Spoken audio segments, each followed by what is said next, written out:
Bueno, para aquellos que no nos acompañan en la mañana o no pueden asistir en el culto de la mañana, les informo que estamos viendo en la escuela dominical un curso de discipulado, ¿verdad? Y estamos entonces viendo distintas lecciones que tienen que ver con conocer lo que implica ser un discípulo del Señor y también recibir ese discipulado para que a su vez nosotros podamos instruir a otros. En el tiempo del culto, en la mañana, estamos estudiando el Evangelio de San Juan. Y en los cultos por la tarde, el anhelo que he tenido en mi corazón y el entendimiento de la necesidad de esta iglesia de ser instruido respecto de los oficios ministeriales, el oficio de pastor y el oficio de diácono, bueno, por dos razones. En primer lugar, porque comenzando yo aquí a servir entre ustedes como pastor, necesito instruir a la iglesia en lo que esto significa, conforme a la palabra del Señor, para que ustedes tengan el entendimiento apropiado de cómo debe ser el ministerio pastoral, pero también conocer la parte de la iglesia, ¿verdad? Es decir, en la iglesia no solo vemos el ministerio pastoral como qué es lo que el pastor hace, sino también aprendemos como iglesia a responder a ese ministerio, comprendiendo obviamente lo que el pastor hace y lo que el ministerio pastoral implica. Va a haber un mayor beneficio para la congregación. Pero también hemos hablado del diácono, y los que estuvieron el domingo pasado entre nosotros escucharon la instrucción acerca del diaconado, y lo que yo dije es que esta iglesia tiene entre los hermanos candidatos a este oficio del diaconado y debemos dar pasos en obediencia al Señor de tener diáconos entre nosotros.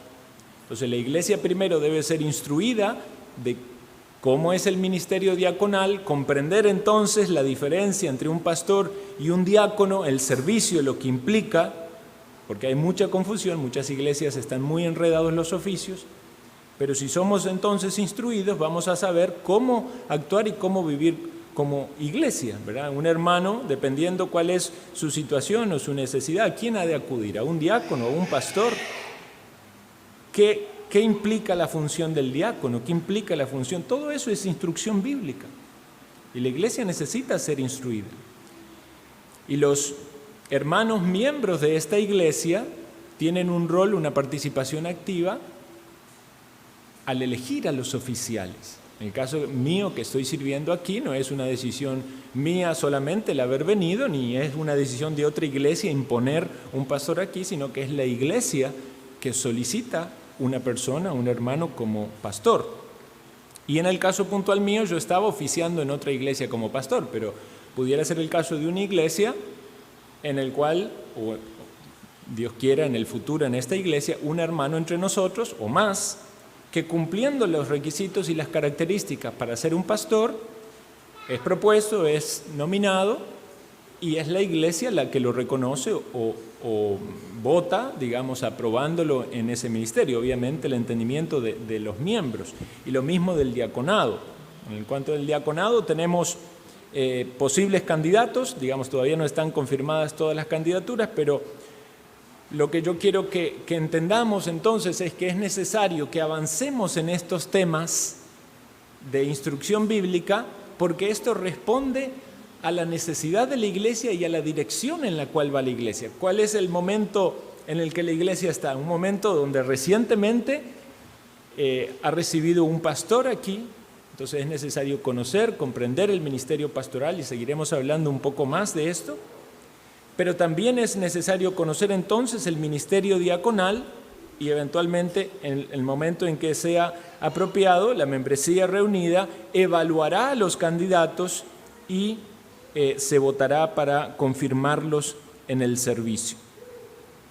Entonces, este tipo de estudios puede resultar en alguna manera un poco técnico, ¿verdad? Porque en el día de hoy, por ejemplo, lo que vamos a hacer, me acompañan a 1 de Timoteo, capítulo 3, algunos pasajes que ya hemos leído, pero es necesario que tengamos claridad, que seamos instruidos. Si usted ya tiene ese conocimiento, ya lo estudió, entonces que hagamos ese repaso, que confirmemos que estamos todos entendiendo una misma doctrina, una misma fe, cómo nos conducimos, cómo nos manejamos conforme a la palabra de Dios.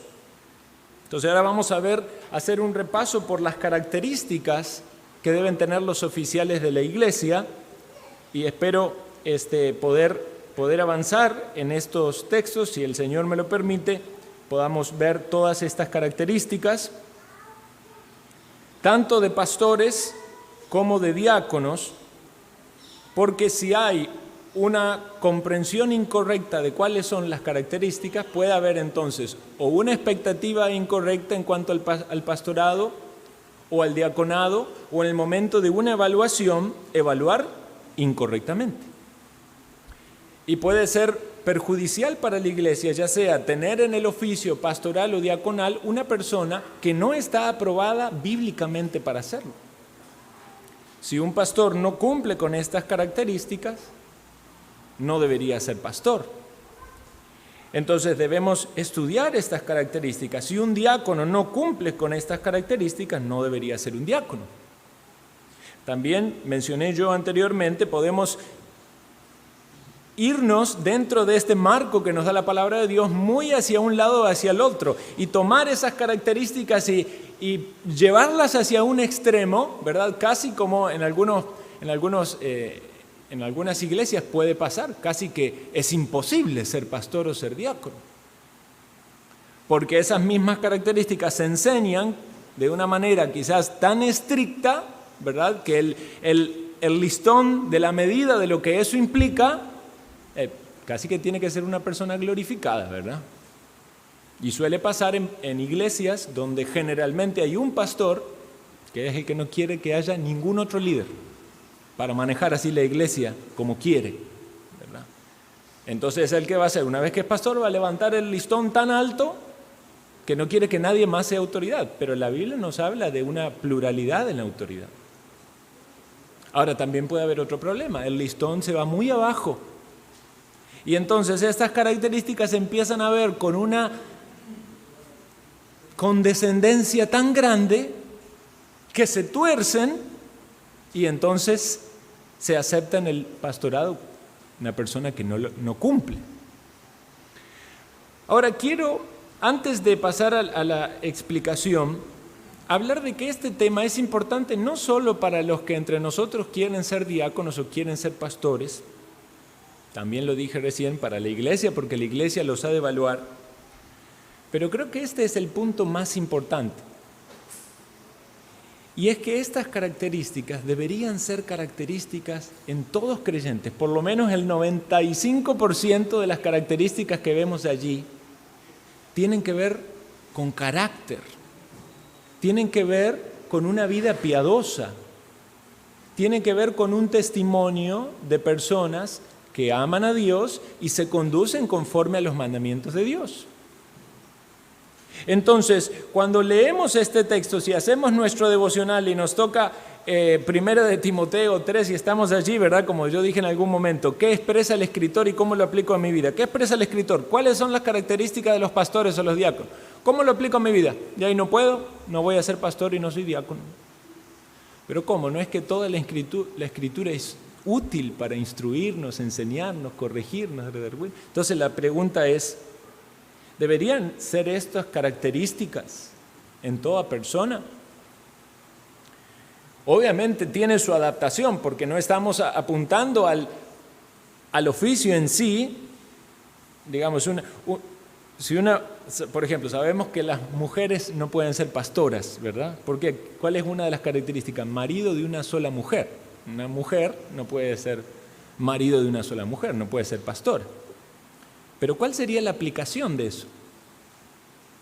¿Verdad? Entonces tenemos que pensar, ¿hay aplicaciones para el hermano o la hermana? Todos podemos sacar aplicaciones entendiendo primariamente cuál es la instrucción a la iglesia y que tiene que ver con los oficios, pero podemos sacar aplicaciones para la vida de cada hermano y de cada miembro. Y son características que obviamente la tenemos en nuestro buen pastor, en nuestro Señor y Salvador, tanto como pastor como diácono. Él es perfecto en carácter, Él cumple con todo. Y por eso queremos atender a lo que dice su palabra y seguir las instrucciones de su palabra. Entonces, leamos 1 Timoteo 3, 1. Palabra fiel, si alguno anhela obispado, buena obra desea, pero es necesario que el obispo sea irreprensible, marido de una sola mujer, sobrio, prudente, decoroso, hospedador, apto para enseñar, no dado al vino, no pendenciero, no codicioso de ganancias deshonestas, sino amable, apacible, no avaro, que gobierne bien su casa, que tenga a sus hijos en sujeción con toda honestidad, pues el que no sabe gobernar su propia casa, ¿cómo cuidará de la iglesia de Dios? No un neófito, no sea que envaneciéndose caiga en la condenación del diablo. También es necesario que tenga buen testimonio de los de afuera, para que no caiga en descrédito y en lazo del diablo. Los diáconos, asimismo, deben ser honestos, sin doblez, no dados a mucho vino, no codiciosos de ganancias deshonestas, que guarden el misterio de la fe con limpia conciencia, y estos también sean sometidos a prueba primero y entonces ejerzan el diaconado si son irreprensibles. Las mujeres asimismo sean honestas, no calumniadoras, sino sobrias, fieles en todo. Los diáconos sean maridos de una sola mujer, que gobierne bien sus hijos y sus casas, porque los que ejerzan bien el diaconado ganan para sí un grado honroso y mucha confianza en la fe que es en Cristo Jesús. Hasta ahí llegamos entonces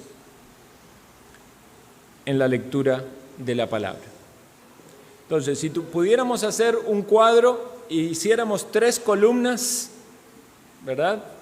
Y pusiéramos los pasajes bíblicos donde se hablan de las características de los pastores y de los diáconos, este sería un pasaje en el cual tenemos del 1 al 7 requisitos de los pastores o obispos y del 8 al 13 los requisitos de los diáconos. Y si vamos a la epístola de Tito, otra epístola pastoral, vamos a encontrar allí otra lista que responde también a los ancianos o obispos. Tito 1:5. Por esta causa te dejé en Creta, para que corrigieses lo deficiente y establecieses ancianos en cada ciudad, así como yo te mandé. El que fuere irreprensible, marido de una sola mujer, que tenga hijos creyentes que no estén acusados de disolución ni de rebeldía, porque es necesario que el obispo sea irreprensible como administrador de Dios, no soberbio, no iracundo, no dado al vino, no pendenciero, no codicioso de ganancias deshonestas, sino hospedador, amante de lo bueno, sobrio, justo, santo, dueño de sí mismo, retenedor de la palabra fiel, tal como ha sido enseñada, para que también pueda exhortar con sana enseñanza y convencer a los que contradicen.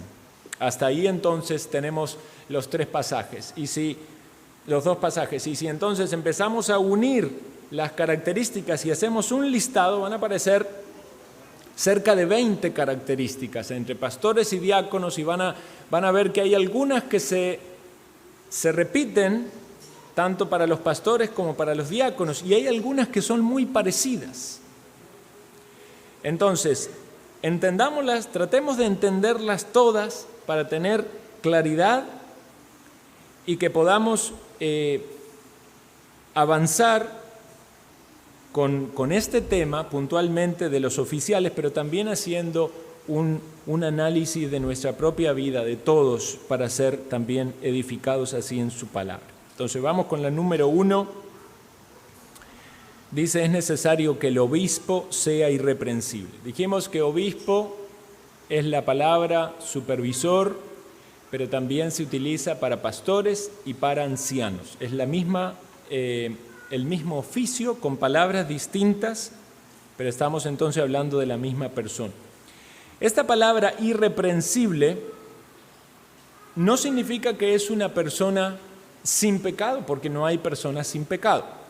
Calvino decía: no debe ser alguien marcado por ninguna infamia que disminuya su autoridad. Él mismo explicaba diciendo: no habrá nadie entre los hombres que esté libre de todo vicio. Ahora, no entendamos que es una persona viciosa, sino que lo que está ahí queriendo decir es: no va a haber una persona a la cual no tenga alguna falta, algún pecado, pero no puede ser algo que fácilmente alguien lo marque en esa persona como un pecado, un defecto notorio. Decía otro pastor que esta idea de irreprensible es que no se puede prender, como un jarro que no tiene manija, no tiene manigueta. Usted tiene que, ¿verdad?, agarrarlo con las dos manos como con pinza, pero fácilmente no lo puede agarrar. Entonces, esto tiene que ver con la reputación de la persona. El líder, y esa característica la vemos obviamente también aplicada a los diáconos, ¿verdad? Otro comentarista dice, Barnes, dice: debe ser un hombre contra quien no se alega ninguna acusación de inmoralidad o falsa doctrina, porque eso sería terrible en un oficial. Y precisamente irreprensible está muy ligado, y lo vamos a ver, a la característica siguiente, ¿verdad?, de marido de una sola mujer. Entonces eso tiene que ver con esa pureza libre de la inmoralidad y obviamente en la pureza doctrinal, porque imagínese un maestro de la palabra que sea un falso maestro, queda desacreditado. Entonces, irreprensible.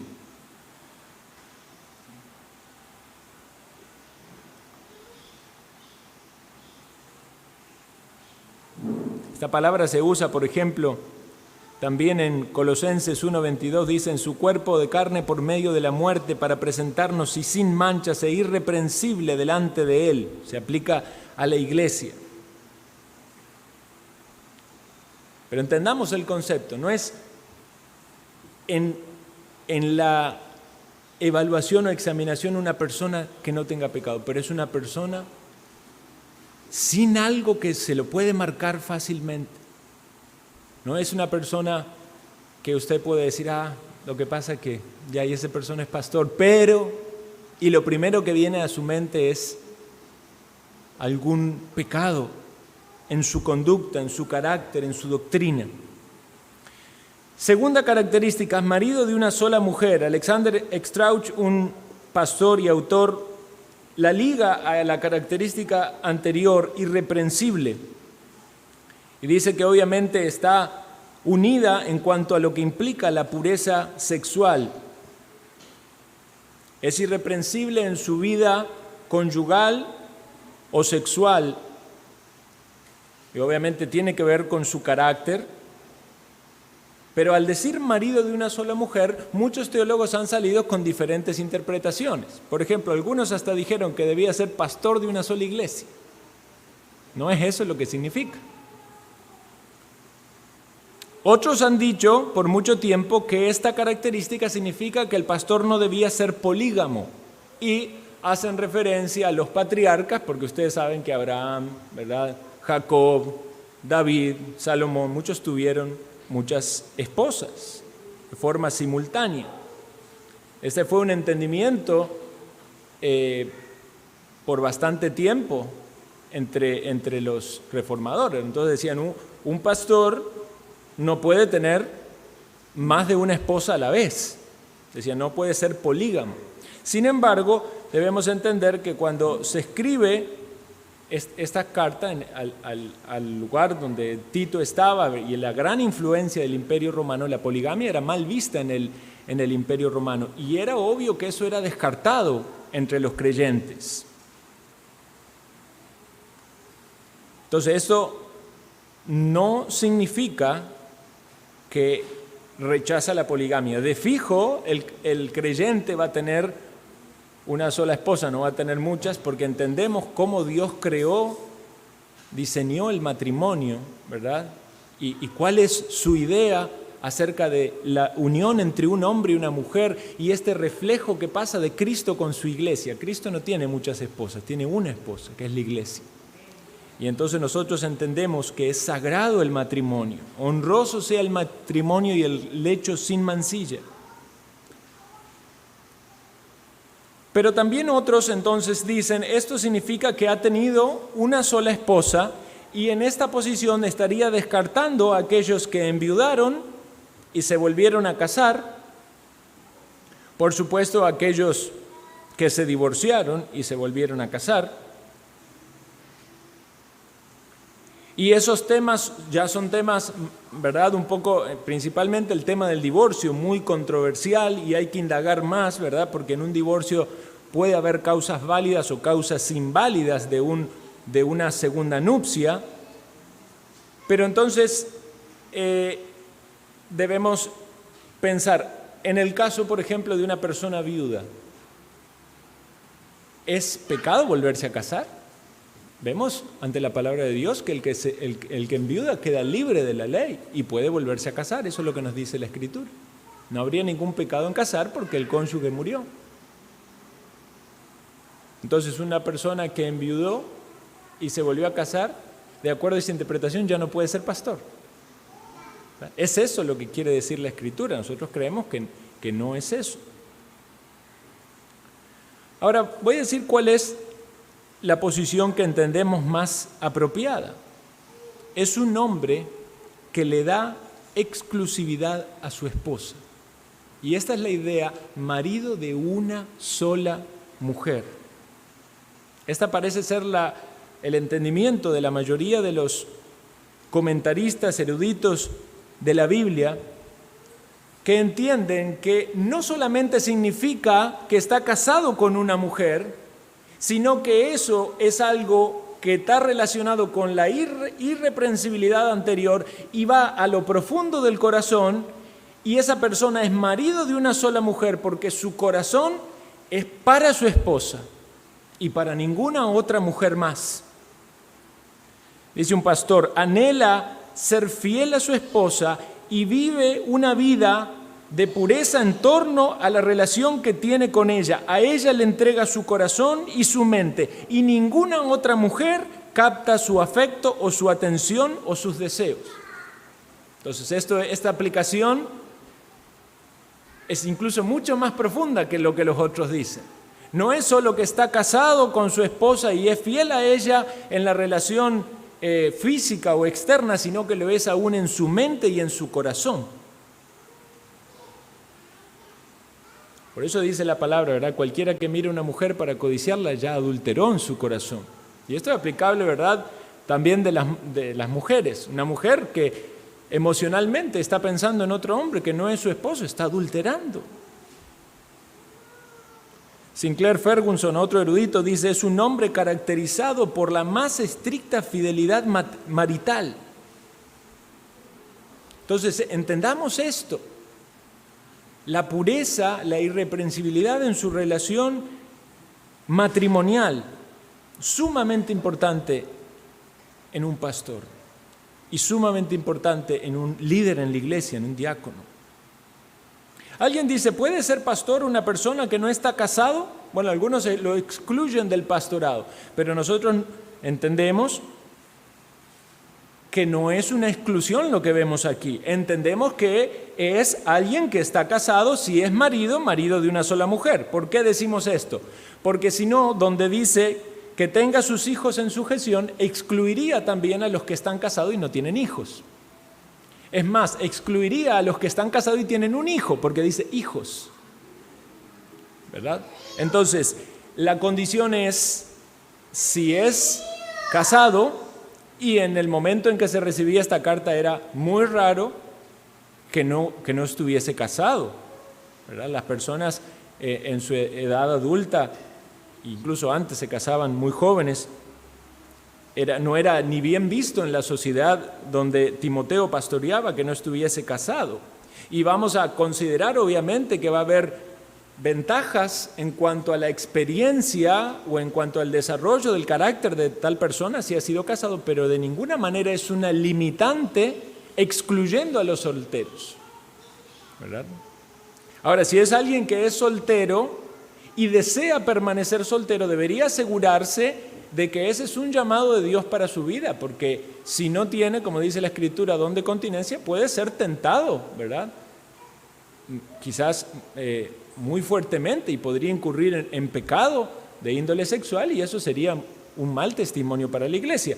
Pero si es un soltero que anhela casarse y todavía no ha tenido esa oportunidad y cumple con los requisitos, él podría ser un pastor, ¿verdad? Y hay casos que hemos visto, ustedes han conocido al pastor Ronnie de la Iglesia de los Lagos. Él fue oficiado pastor antes de casarse, luego Dios le proveyó su esposa y entonces se casó.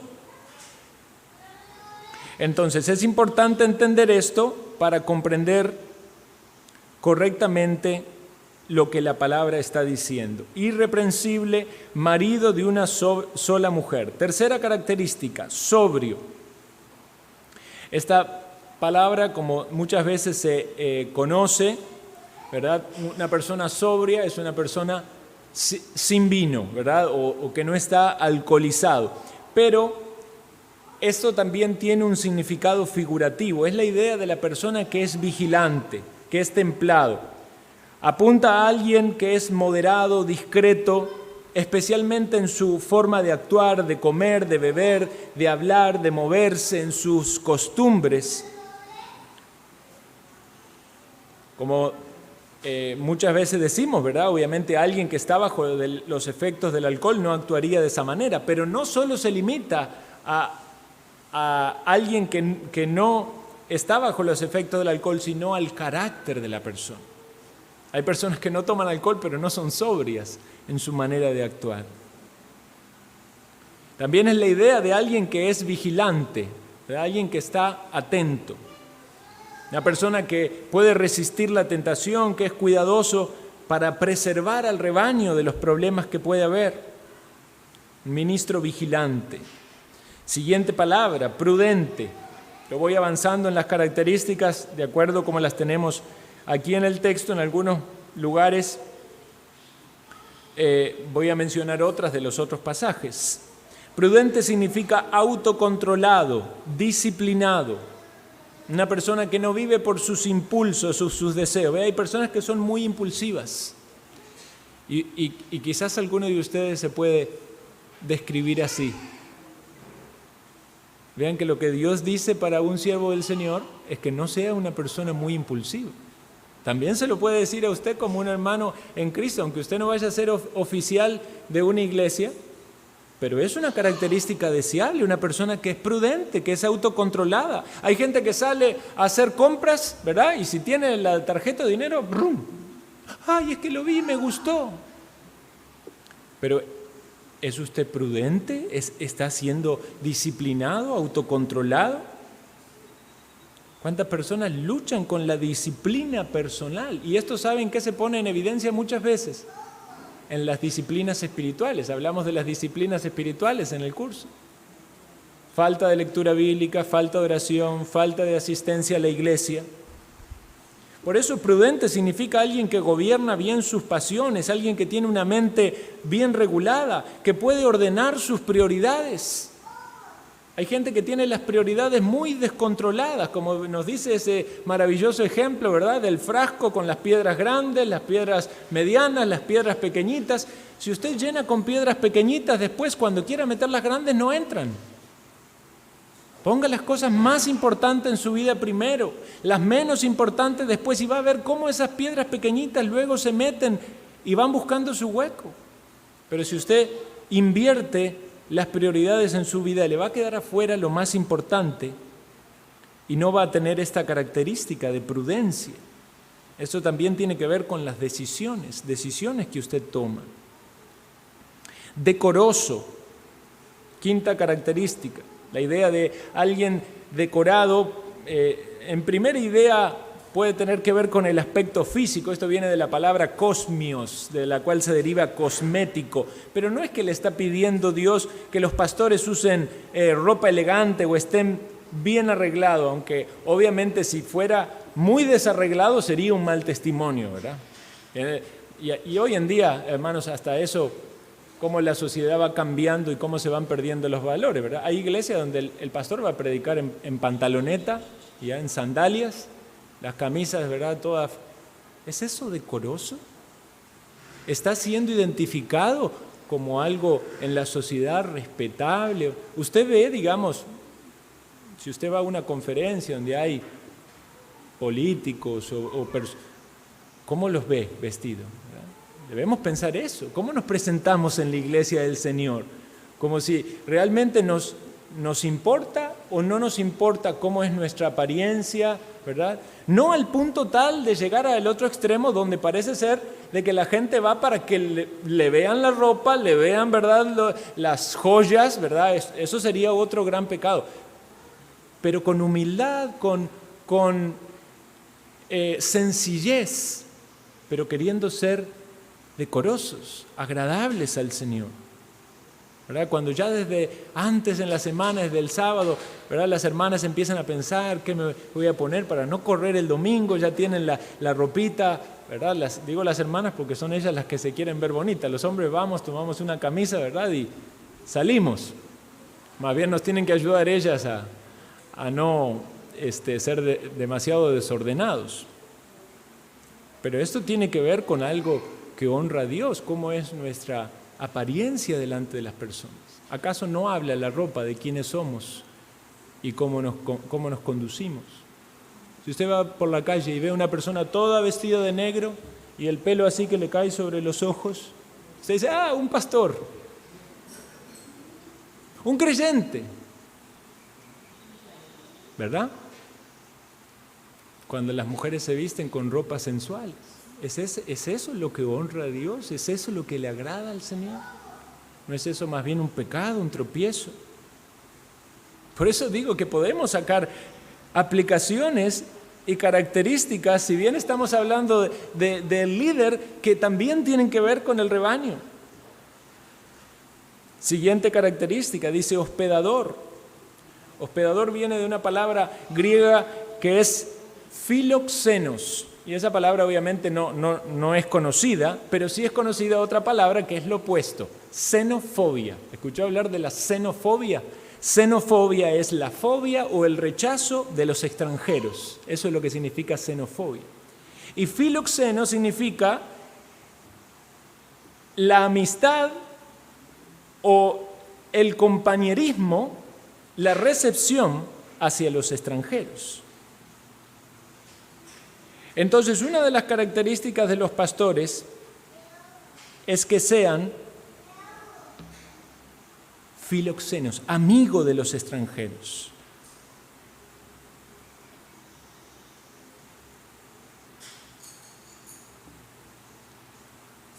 Estamos en el versículo 2 todavía. Decoroso, hospedador, y vamos a la tercera. Apto para enseñar. Apto para enseñar. Ahora sí, cuando decimos apto para enseñar, debemos pensar que es algo que Dios les está pidiendo puntualmente a los pastores. ¿Por qué? Ya lo hablamos antes, porque la responsabilidad del pastor es proveer el alimento espiritual para las ovejas. Ahora, ¿debería un hermano o una hermana enseñar? Y debemos entonces ponerlos en el contexto correcto. Sabemos que la palabra de Dios nos dice que debemos predicar el Evangelio y hacer discípulos. ¿A quién? A toda criatura. Es su responsabilidad predicar el Evangelio, tanto para usted como para mí. Los dos debemos predicar el Evangelio. Es la responsabilidad que instruyamos a otros en los asuntos de la fe que tienen que ver con ser un discípulo del Señor. Es nuestra responsabilidad hacerlo, claro que sí. Sin embargo, debemos tener los cuidados y los recaudos bíblicos de eso. Por ejemplo, en la enseñanza apostólica quedan claros que la mujer no debe enseñar ni ejercer autoridad. Y esto primariamente tiene que ver con el ministerio en la iglesia, pero también podemos pensarlo, ¿verdad?, como una cuestión más amplia. Entonces uno dice, bueno, pero entonces que la mujer no puede enseñar. Discipule, ¿verdad? Predica el evangelio, discipule, y ahí va a estar enseñando dentro del marco que Dios le dio. Pero una mujer no debería ponerse en posición de maestra o de enseñadora. Porque cuando Dios llama a oficiales en la iglesia y cuando llama a que sean enseñadores, estos son pastores.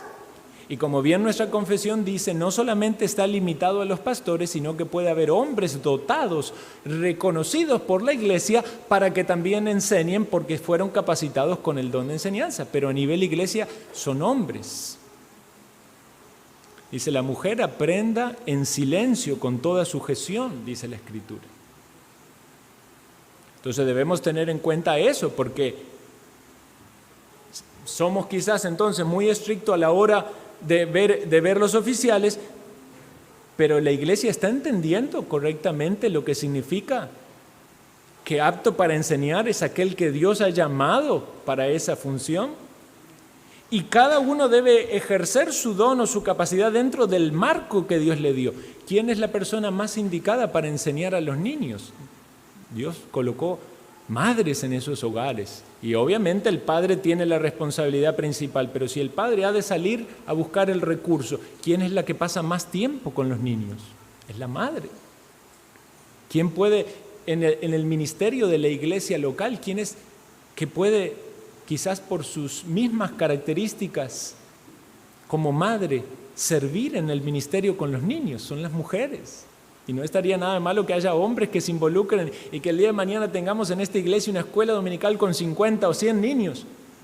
Pero yo voy a decir algo, si en esa escuela dominical solamente hay hombres, va a ser un desastre. Necesitamos allí hermanas que como madres que son y con las o aún sin ser madre, con las características que tienen como mujeres, van a poder tener ese servicio y ese ministerio tan apropiado.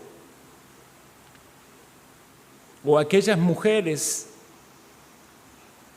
que ya llegando a un avance en su vida espiritual y a su madurez y aún quizás a una edad apropiada, después de haber vivido como madres y habiendo avanzado en su carácter, pueden instruir a otras mujeres que recién están empezando en la vida cristiana o que están desarrollándose como madres, como amas de casa, y pueden transmitir esa enseñanza y ese conocimiento, no solamente de lo que la Biblia pide, sino práctico. Y eso es lo que dice la Escritura, cómo amar a sus esposos, cómo instruir a sus hijos. Entonces, obviamente un pastor tiene que ser apto para enseñar. ¿Es esta un requisito o una característica para los diáconos?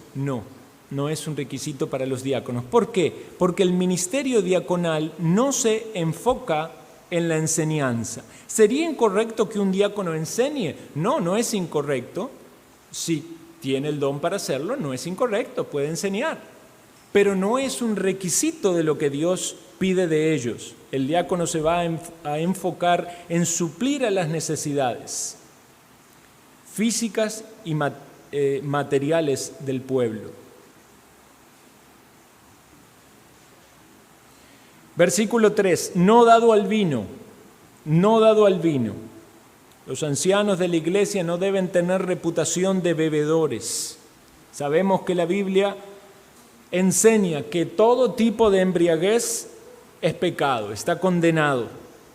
Las borracheras se encuentran en las listas de los peores pecados, de aquellos que no heredan el reino de Dios.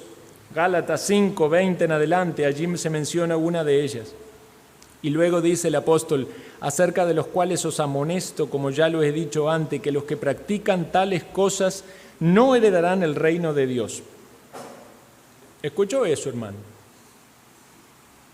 Que si hay un borracho que practica la borrachera, ¿verdad? Porque si uno dice borracho, no es una persona que se emborrachó una vez en la vida. Es alguien que tiene ese vicio y cae frecuentemente. si es esclavo de ese pecado, no hereda el reino de Dios. Hay personas que pueden tener una conducta quizás social elogiable, ¿verdad? Lo ve ahí la persona, en su trabajo, que esto y que lo otro, ¿verdad? Pero vuelve a la casa y toma. Y en su vida secreta se emborracha. Esa persona tiene que verse esclavo del pecado y que no hereda el reino de Dios, no es un creyente. Qué terrible sería que un pastor sea un borracho. Romanos 13:13 dice: andemos como de día, honestamente, no en glotonerías y en borracheras. Y esto es aplicable no solo para la borrachera, sino también para la glotonería. Porque si una persona no es borracho, pero come y come hasta hartarse y hasta reventarse de comer, y al tiempo lo vuelve a hacer, su vicio es la glotonería. Entonces está cayendo en el mismo nivel o el mismo el tipo de pecado similar al de la borrachera, y este requisito obviamente aplica. Dice: no en glotonerías y borracheras, sino vestidos de Jesucristo, y no proveáis para los deseos de la carne. Ahora debemos hacer una aclaración, hermanos. Cuando el requisito dice no dado al vino, eso literalmente significa que no está muy cerca del vino. Y obviamente un borracho queda excluido del cargo de anciano. Pero es más que eso, es una persona para la cual las bebidas alcohólicas no es algo tan atractivo o inevitable. Puede ser una persona que no se emborrache, pero no cumpla con este requisito. ¿Por qué?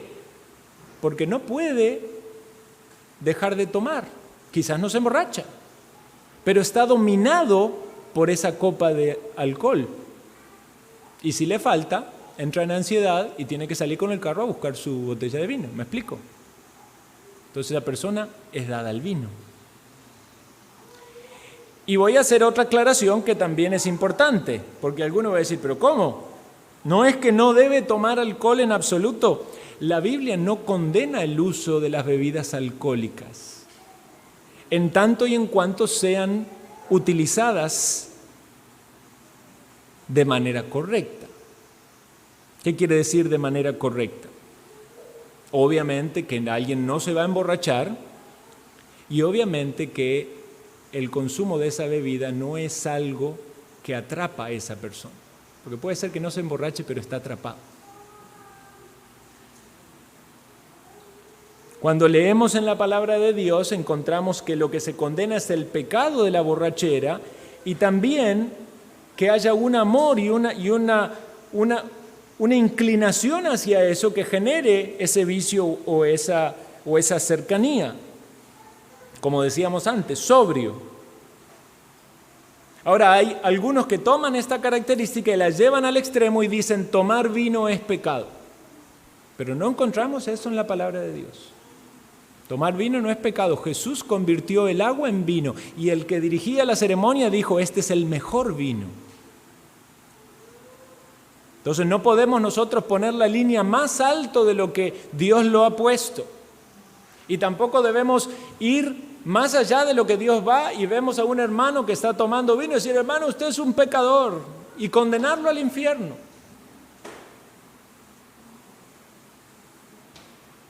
Y entendamos también, hermano, que hoy en día no solo se habla del vino, en la Biblia nos habla del vino y de la sidra, pero hay muchas bebidas alcohólicas. El vino, la cerveza, el ron, la ginebra, el vodka. Y obviamente usted tiene que pensar, esas bebidas alcohólicas que tienen una graduación de alcohol tan elevada, ¿será apropiado que las tome un creyente? ¿Podrá medir el efecto del que va a hacer en su salud, en su cuerpo? Pero vuelvo a este punto. Si un cristiano, en el uso de sus cabales, sin ser dominado, ¿verdad?, toma de un poco de vino, no está cayendo en un pecado. Y debemos tener cuidado de no juzgar eso como pecado. Hermano, nosotros participamos de la Cena del Señor, hoy tenemos la Cena del Señor aquí. Nosotros entendemos que lo que Dios mandó en la Cena del Señor es vino. Eso que dice allí, fruto de la vid, no es jugo de uvas. El jugo de uvas se inventó muchísimos años después, porque ¿saben lo que pasa cuando se exprime jugo de uvas? Al poco tiempo empieza a fermentar y se convierte en vino. Eso es un efecto natural. Entonces la palabra se refiere al vino. Lo que los discípulos utilizaron fue vino. Entonces cuando hablamos de las bebidas alcohólicas debemos ir a lo que nos dice la palabra, que es cómo debe un creyente comportarse. Bueno, hay personas que eligen ser abstemios y está muy bien. Si usted no quiere tomar, por ejemplo, hay personas que en su pasado, en su vida impía, fueron alcohólicos. Entonces en su vida cristiana prefieren no tomar, está muy bien. No hay ningún problema en eso. Pero hay otra persona que tiene la costumbre de tomar una copa de vino. No debemos transformarnos en jueces de eso. Pero debemos vigilar, ¿verdad?, los problemas que puede haber, aquellos que su corazón se vuelca hacia eso y se transforma en algo adictivo, en un vicio.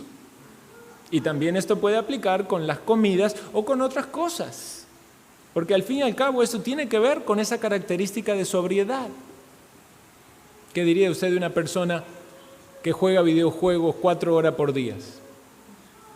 Y después, ¿verdad?, se queja de que no tiene tiempo para leer la Biblia y orar. ¿Sería apto, verdad, esa persona para el oficio, para el diaconado, para el pastorado? Va al trabajo, ¿verdad? Trabaja, llega a la casa, come con la familia y después se pone a jugar videojuegos. Ve que estamos hablando de desórdenes.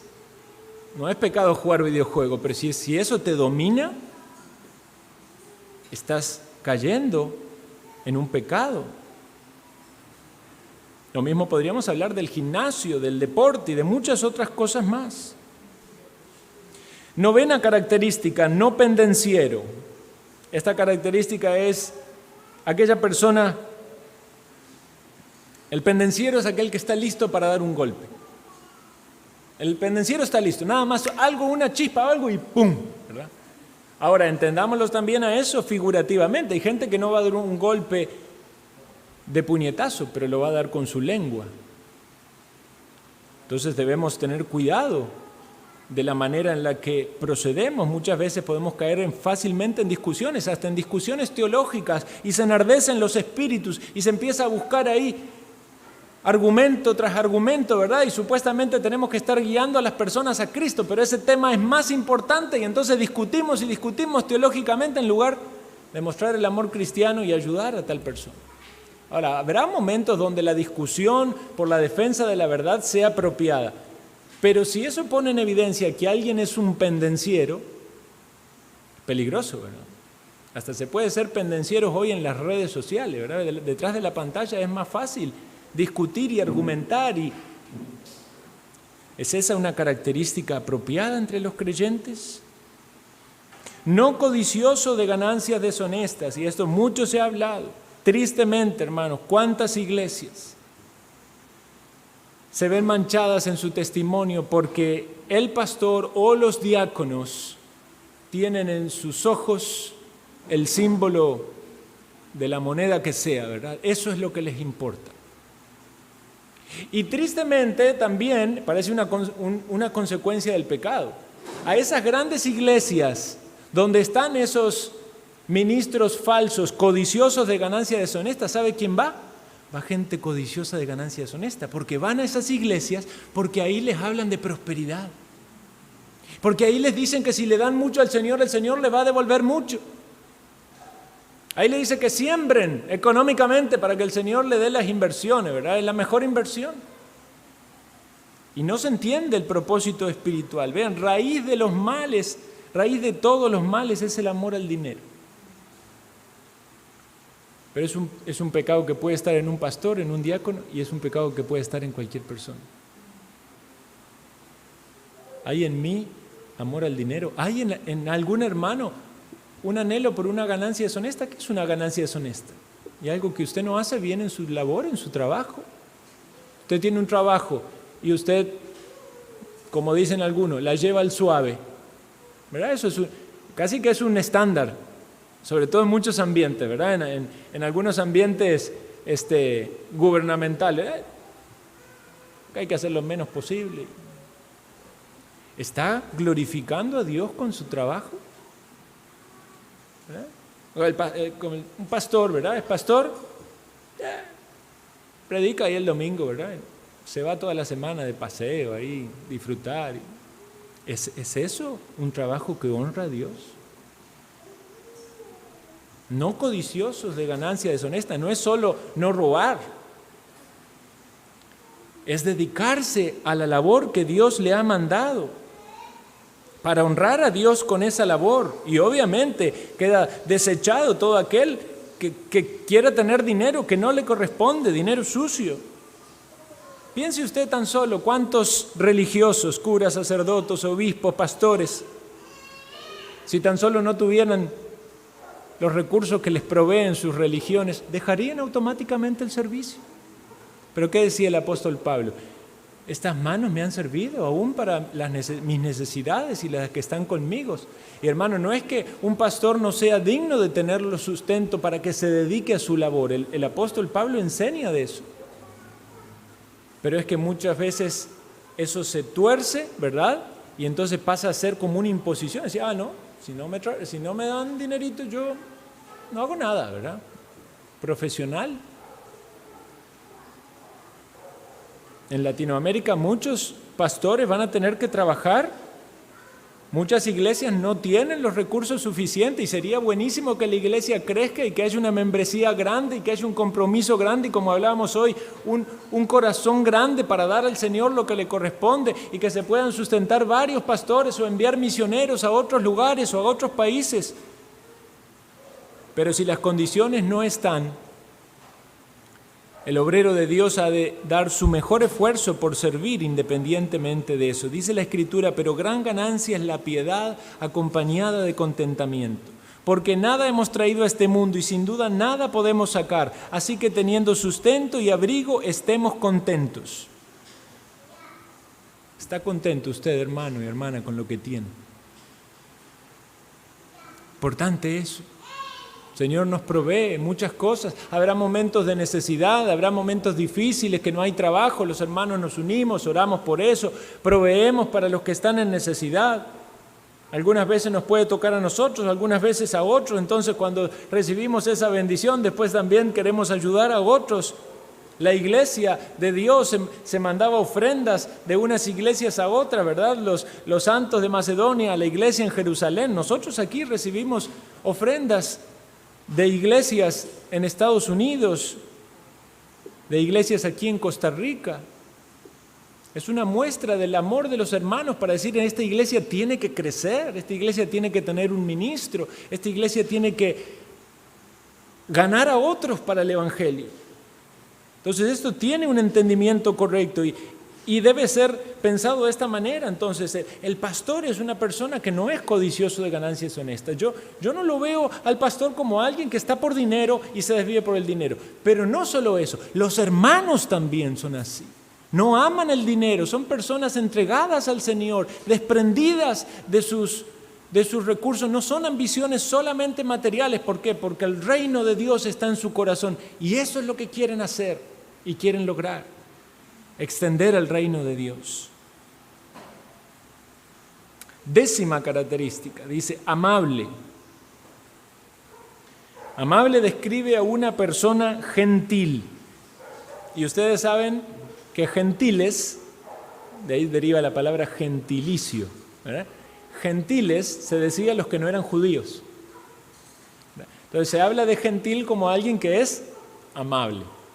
Y se hablaba de los bárbaros como alguien que era rudo, ¿verdad? Era toda la raza esa árida, ¿verdad? Eran muy guerreros, ¿verdad? Alguien rudo. Entonces, un pastor tiene que ser una persona con la cual poder tratar, alguien cordial, alguien amable, algo afectuoso. Un diácono en su función diaconal debe tener estas características. Hay personas que son muy, en su personalidad, ¿verdad?, tan dulces, tan cariñosas. Hay otros que son como un confite sumergido en miel de maple, ¿verdad? Pero habrá otros que son más serios, que son más medidos. Y hay características personales que habrá que respetarse, ¿verdad? Pero debe ser amable. Y sería bonito que todos pudiéramos ser personas amables y crecer en nuestra amabilidad. Apacible, esto significa no agresivo, contrario a disputar, una persona pacífica. Y quizás es lo antepuesto a alguien arrogante, a alguien soberbio. Y hay predicadores que usted escucha, sobre todo eso de la televisión, que, ay, mamita, parece decir que no se cruce en su camino porque pasa por arriba, así como a 3 metros volando sobre el aire. Está, ¿verdad?, en un estado de...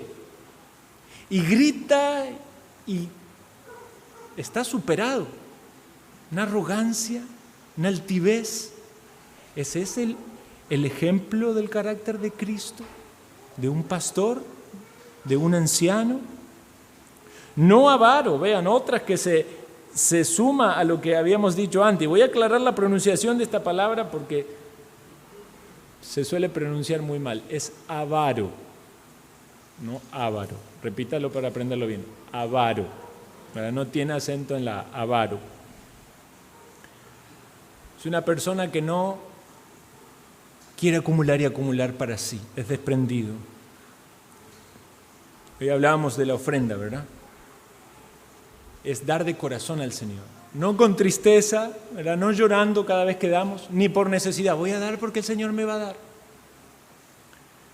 Es una persona que saca su proporción, como decíamos hoy, da proporcionalmente según haya prosperado. Pero tampoco al punto de decir, ya saqué mi proporción, no, porque la Biblia nos habla, ¿verdad?, de ofrendas, un corazón desprendido. Y si usted tiene y si puede, nadie lo va a obligar, es entre usted y Dios. Que podamos guiar correctamente nuestras dádivas, como dijimos una vez y leímos, mayormente a la familia de la fe. La avaricia es idolatría, hermanos. Debemos tener cuidado con eso. Dice Proverbios, no comas con el avaro, ni codicies sus manjares, porque cuál es su pensamiento en su corazón, tal es él. Come y bebe te dirá, mas su corazón no está contigo. O sea que el avaro también es hipócrita. Te da, pero en su corazón le duele haberte dado. Y el Señor eso lo ve. Siguiente característica, dice que gobierne bien su casa. Un anciano debe tener como característica gobernar bien su casa. Esta característica aparece también para los diáconos. Debe dirigir a su casa. Esta palabra gobierno nos hace pensar, ¿verdad?, que es un responsable de la conducción, de la dirección, porque dice, si no gobierna bien su propia casa, ¿cómo cuidará de la iglesia de Dios? Entonces la palabra gobierno se aplica al cuidado de la iglesia. El anciano es un anciano gobernante. Obviamente ha de mostrarse en cómo lidera a su esposa, pero también cómo cría a sus hijos. Y entendemos que los niños pasan por etapas, ¿verdad?, donde manifiestan distintos tipos de desobediencias o rebeldías. La pregunta es, no debemos pensar, si bueno, a ver, sus hijos son obedientes en todo, ¿no?, porque los niños van a ser desobedientes. La pregunta es, ¿ese padre o esa madre está trabajando activamente en las desobediencias de los niños, corrigiendo, disciplinando e instruyendo para la obediencia? Porque no es solamente corregir lo malo o disciplinar lo malo, sino instruirlos para que sepan cómo deben caminar. Entonces, un anciano, un diácono ha de promover los roles bíblicos, padre, madre, hijos.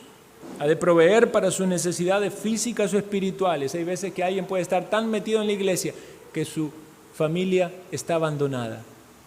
Y su esposa va guardando resentimiento en su corazón porque dice, el pastor, mi esposo, el pastor, tiene tiempo para todos en esta iglesia, pero para mí no. Los hijos van guardando resentimiento en su corazón porque dice, papá nunca está. Pero un hombre que quiere cumplir bien su labor, un diácono, un pastor, ha de procurar dedicar los tiempos apropiados para cumplir sus funciones personales, pastorales, dentro de su hogar, como también dentro de la iglesia. Y habrá momentos, hermanos, porque esto también tiene que ver con la instrucción, habrá momentos donde usted busque al pastor o busque al diácono y le vamos a decir, disculpe, pero no puedo atenderlo, tengo que salir con mi familia. Es una prioridad mi familia. Si yo descuido a mi familia, estoy descuidando mi ministerio, porque no voy a ser apto para el ministerio. Los diáconos pueden llenarse de tareas y descuidar su matrimonio o su hogar.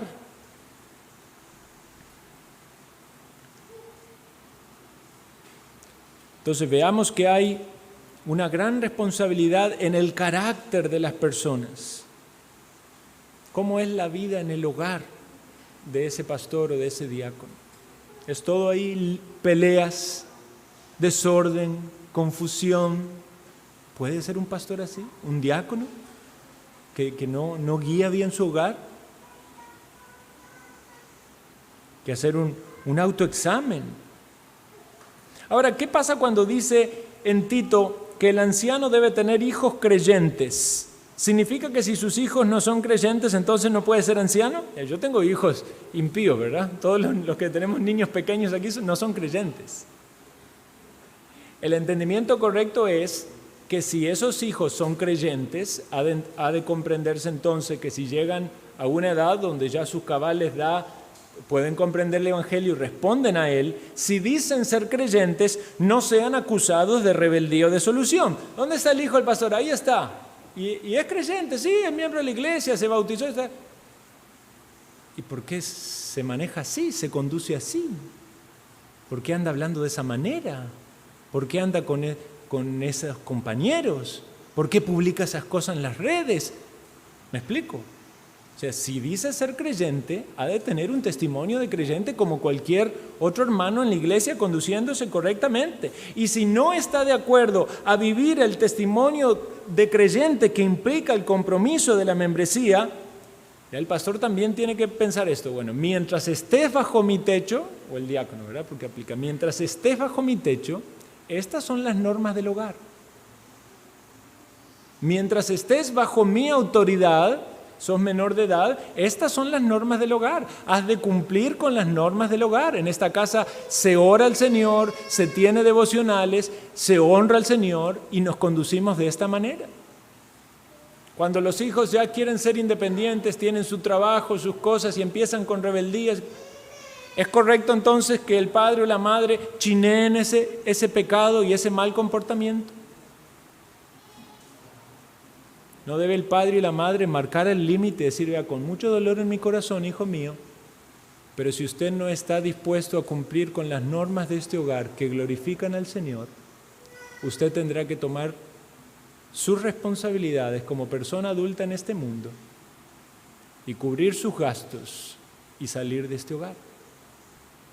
Mientras estés en esta casa, se ha de respetar lo que Dios manda en su palabra, que el padre es la autoridad, a la madre se la respeta y en ese hogar se honra al Señor. Hay casos muy puntuales, ¿verdad?, que obviamente necesitan mucha guía pastoral, pero principalmente en un pastor y en un diácono, porque son el ejemplo para la congregación. No pueden tener hijos que dicen ser creyentes y estar en rebeldía y el pastor estar soportando eso, ya no cumpliría con eso.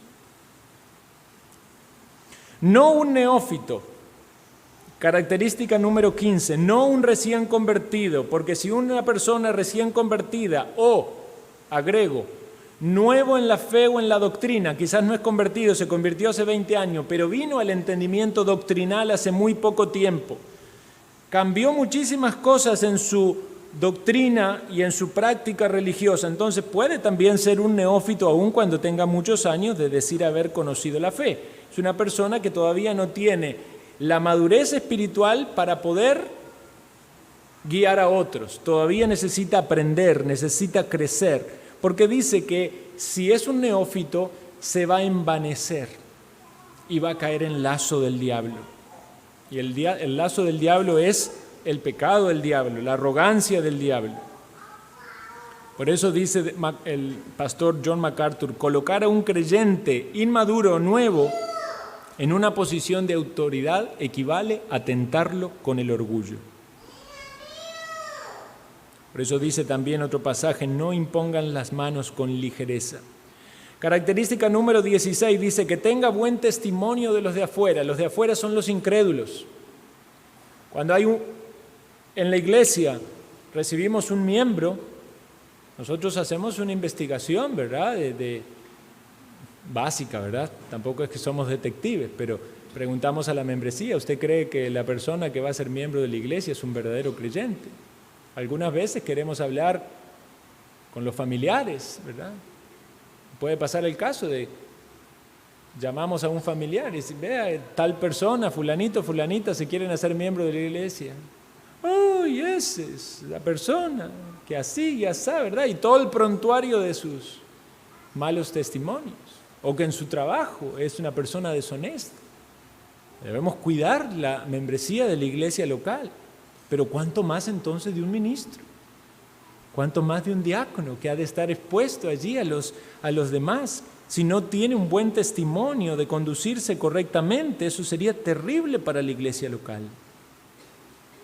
Menciono rápidamente las otras que aparecen allí: honestos, sin doblez, limpia conciencia.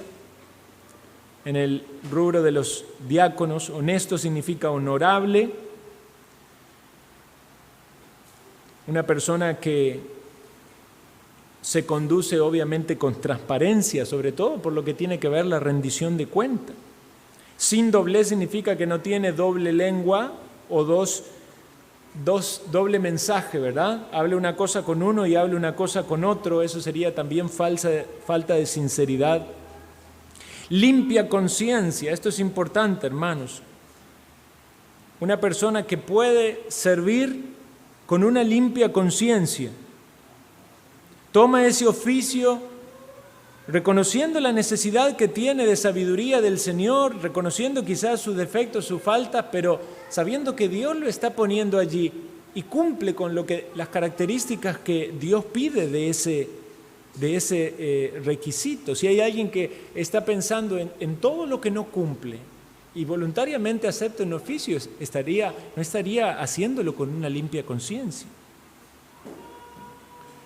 Dice también otra característica: justo, que sabe juzgar correctamente en relación con las decisiones o determinaciones. Imagínense un diácono que dispone de recursos y tiene que suplir las necesidades de los hermanos de la iglesia.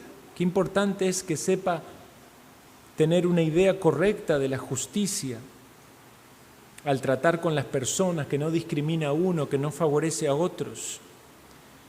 Finalmente dice amante de lo bueno, amante de aquellas cosas buenas, o que tiene el afecto por las cosas buenas, no por lo desagradable o por lo que es bajo. Hermanos, una vez más voy a este punto. Son características, sí, explícitamente detalladas en las Escrituras de pastores y de diáconos, y debemos considerarla fuertemente en esa dirección a la hora de evaluar, pero también saquemos aplicaciones para nuestra vida, porque todas estas cosas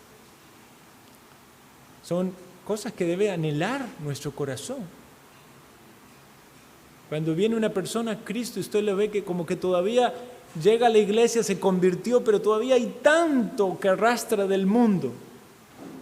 Yo recuerdo en años anteriores, estaba ya en Argentina en un grupo de jóvenes de la iglesia, y vino un muchacho que se convirtió, pero él venía de un trasfondo de drogas y de, ¿verdad?, de vicio, inmoralidad, y su forma de hablar y de moverse, ¿verdad? Y uno luego empezó a ver el cambio en él. El cambio en su forma de hablar, el cambio en su apariencia, el cambio en su conducta, el cambio en su forma de expresarse, el cambio en las palabras que usaba, el cambio en su forma de pensar, de entender. Hoy en día está sirviendo en una iglesia, se casó, formó una familia, involucrado en el ministerio. Usted habla con él y esa persona es un erudito, es un conocedor de la Escritura. Usted no se imagina su pasado, porque eso es lo que hace Cristo. Transforma a una persona con todos sus vicios, con todos sus pecados, con todas sus debilidades, y los hace personas honorables, personas destacadas. ¿Qué decían de los apóstoles? No son estas personas pescadores, ¿verdad? Personas del vulgo, iletrados, pero hablan de una manera que sorprenden. Seguramente estuvieron con Jesús. Que se diga eso de nosotros, hermanos. Vea qué triste cuando usted se topa con personas donde dice, ni se me cruza por la cabeza que es un creyente. Pues dice, sí, yo voy a la iglesia y participo en el grupo de alabanza. Si no me lo decía, no me daba cuenta. Pero puede pasar otra cosa. Su forma de conducirse, de manejarse. Alguna persona le dice, ¿usted va a alguna iglesia? Algo allí hay de transmisión de que usted es diferente. Estas características deberían ser un deseo en el corazón de cada uno de nosotros, entendiéndola correctamente. Es la gracia del Señor obrando en nosotros, porque primeramente nos arrepentimos de nuestros pecados, vinimos a Cristo, abrazamos el Evangelio y podemos decir con todos los que invocan al Señor Jesucristo como Señor y Salvador, que tenemos una nueva vida, que lo antiguo pasó, somos nuevas criaturas. Vivimos en vida nueva, como cantábamos ahí hoy, ¿verdad? En el bautismo, ¿verdad? Ya estamos dando ese testimonio y estamos andando en una vida nueva. Y nos conducimos en el temor de Dios. Y por eso con una limpia conciencia nos unimos a una iglesia y queremos participar de las ordenanzas y queremos servir al Señor y queremos crecer. Quizás no todos están en el mismo nivel, algunos de ustedes se pueden en alguna característica sentir muy apocopados, ¿verdad? Esto no lo cumplo. Confíe en la obra del Espíritu de Dios. Sepa que el Señor está trabajando en usted. Si es de Cristo, el Espíritu Santo de Dios le va a formar, la palabra de Dios le va a corregir, le va a instruir, usted va a crecer, va a honrarle. No lo haga porque quiere ser pastor o porque quiere ser diácono. Hágalo porque quiere honrar a Dios, sea lo que Dios tenga para usted, el ministerio que Dios le conceda. Usted quiere que el carácter de Cristo se manifieste en usted y quiere vivir para su gloria. Entonces esa debe ser nuestra motivación y este debe ser nuestro entendimiento para que como iglesia del Señor nos conduzcamos correctamente y le honremos. Oremos.